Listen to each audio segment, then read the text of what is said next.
My name is Tim Hudson. I'm the Principal Ski Leader and Managing Director of Inspired Italy Dolomites Ski Safari. If you're interested in learning more about the ski safari and how we travel around on piste throughout the Dolomites, watch the rest of this video and hopefully it'll explain a little bit more. You'll find more information on the website too.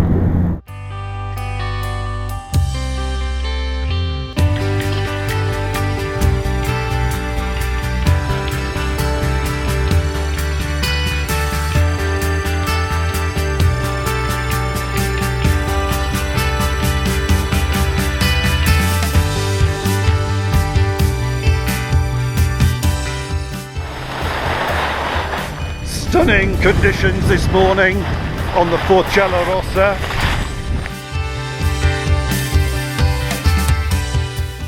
And up there is the furthest easterly point of our Dolomite Ski Safari.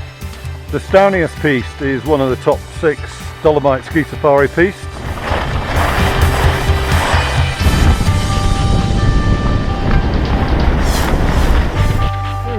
Well done, team. How was that? I'm Roger Nash. Hi Roger. Stephen Hazeldine. It's the fourth time ski safari. It's our 20th time in the Dolomites, and sort of thought we'd done it all. Discovered the ski safari, and it's taken us to places we never knew. Oh, you should have been a script writer. See you next year. Excellent. Cheers guys. Ciao. My name's the Reverend Lulu Kelly and it is my first ski safari. I can't wait to do another one. An amazing experience. Lovely people, small group, fantastic fun. Well, the first thing I'd say is, have you ever skied in Italy? And if you haven't, then you really should try the Dolomites. Yeah, hi, I'm Catherine. I'm always the weakest link in a ski group, but I didn't feel like it this week. And I'm Eric, Catherine's husband. First time in the Dolomites. Loved it. Come back again. We woke up to glorious morning sunshine, our first day in a refugio, and we skied down the morning piste on fresh powder, nobody else's tracks, and that was pretty blissful. No rush, we've got plenty of time.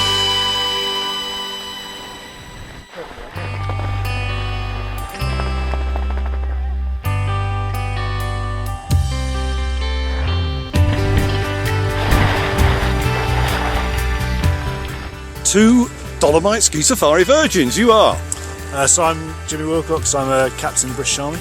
And I'm Nick Weatherall, I'm also a captain in the British Army. Yeah, I thought it was great. Never skied in Italy before and it was fantastic. Definitely coming back here again. But definitely loved the early morning ski runs from the refuges. Excellent. It's a really interesting journey. You're not just skiing the same area and the same runs over and over. You actually get to travel and get a bit of a back history to the area you're in. And sort of see the Dolomites as a whole, really. Hello, my name's Billy. I'm absolutely knackered. I just got back from my ski safari. Constantly blowing my mind since we're here is the scenery. It is just spectacular.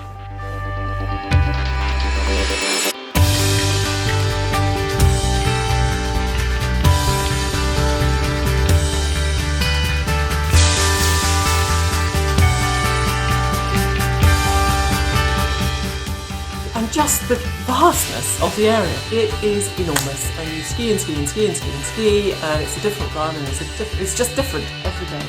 My name's Phil Dunmore from Oxford. We just finished our first week on ski safari. Our refugios were good. There was a fair mixture. Some were unbelievably high quality, others were more basic.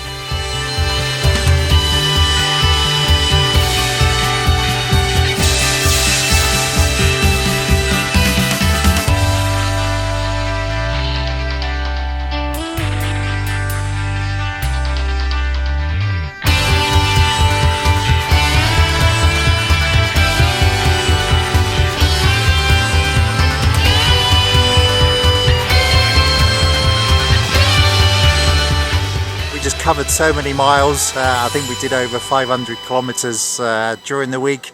Just a huge variation of different pistes, which was fantastic. And then just kind of relaxing in various different environments. Great service. If there's somebody out there, which I'm sure there is, thinking about doing a ski safari, what would you say to them?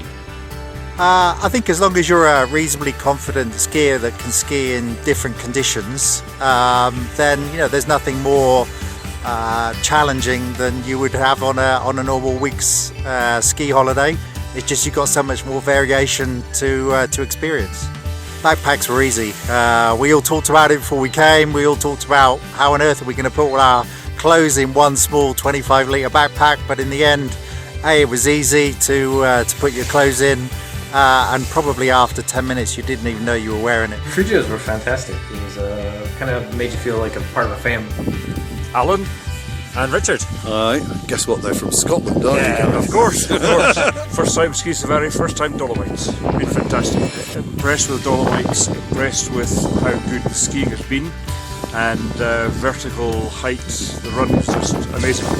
It's been brilliant. I have to say, being able to explore the terrain that you very well and guided us around has been brilliant, and just seeing all sorts of terrain, there's good steep slopes that we were fast on, and just the scenery is spectacular. So it's just been absolutely amazing. Highlights of your week so far? Oh, I think it would have to be Marmalado. Marmalado, yeah. I mean, to come out of the Refugio at what was it, 8:15. Yep. To get the first box up in the morning, and then 3 times down Marmalado. I don't think I've ever skied such a run as that ever. I mean, just incredible.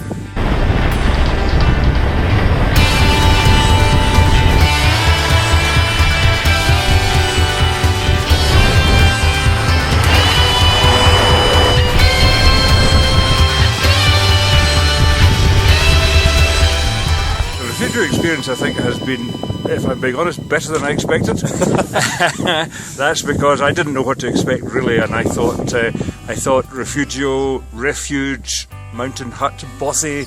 I wasn't quite sure just what it was going to be, but it's been stunning, particularly last night and tonight. Top of the mountain. I mean, the views here tonight are just amazing. Hi Tim, yeah, I'm Phil Watley. I live in Upper Basildon near Reading. I'm the older twin, little brother Paul here by 1 hour, but I'm the good-looking one, handsome, more intelligent, etc., etc., and a good liar. So this is my older twin Phil. My name's Paul Watley. I come from Abingdon near Oxford, and it's my favourite area in the world by far. I've been to France, Switzerland, Austria, Canada, America, you name it.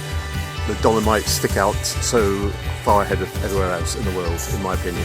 The organisation's been brilliant. We've seen, I must admit, I've been to France a few times with a friend recently, and I'd lost my enthusiasm for skiing a little bit because it's been a bit samey. With the ski safari the last week, every day's been different. It's an adventure. A real adventure, yes. A real safari, isn't it? Yeah. I think going from A to B to C to D is so much better than travelling back to the same place each night.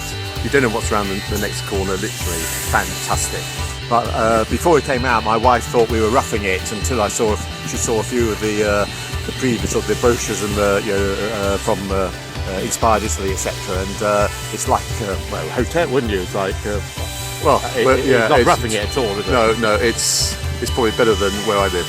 Better than home. Definitely the cooking is. Yeah. What about skiing with backpacks? Have you found that?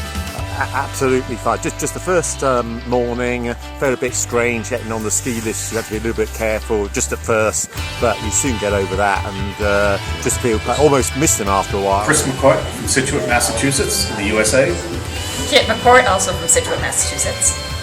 Andrew Hibbett from Hazelmere in Surrey. First time you've skied in Europe? Yes. That's right. Yes. Yeah. And impressions, Dolomites, ski safari, how did it go?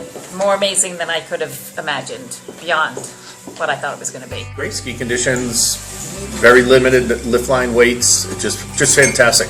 The whole week was fantastic. What would you say to your fellow Americans who might be considering doing a ski safari in the Dolomites? Come soon. And just do a little extendo vacation on either end. So how did you find that, skiing with a backpack, Andrew? Well, I was surprised. I just completely forgot it was there, to be honest, and I almost felt like I should have packed more in it in order that I could have been more elegant of an evening. I should have brought some shoes with me, which I did not. Andrew didn't take the advice of the ski safari and came with the wrong slippers. I managed. I didn't feel it when I was skiing, and I had actually an extra clean pair of socks. Super. Chris, how did you find the refugios? I thought they were very comfortable, great accommodations, and also some fantastic food. Great stuff. Okay. as well, and the views from especially the last two were, you can't even describe how beautiful it was. Excellent. Andrew? Yeah, I completely agree. The food was very good, very comfortable, nice showers, excellent. I think you need to be fit. You need to be reasonably fit. So you do need to be fit, but as long as you've got pretty basic good technique, you can get around everything and you see things you would never otherwise see. It's fabulous. I would just do it, because you have such a fabulous sense of achievement at the end of the week. But it's really, really good. And I'm already planning my next trip. Don't start It's up to you. It's up to you. Okay, well, we introduce ourselves first. I'll say something, And then we say then something. off we go. Okay. Yeah. But one of us says who we are. We can't be like, hi Nick. Okay, so who's going to go first?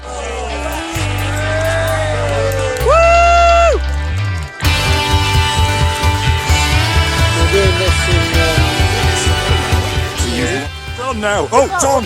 It's on. Right. Come back again, and probably with Captain.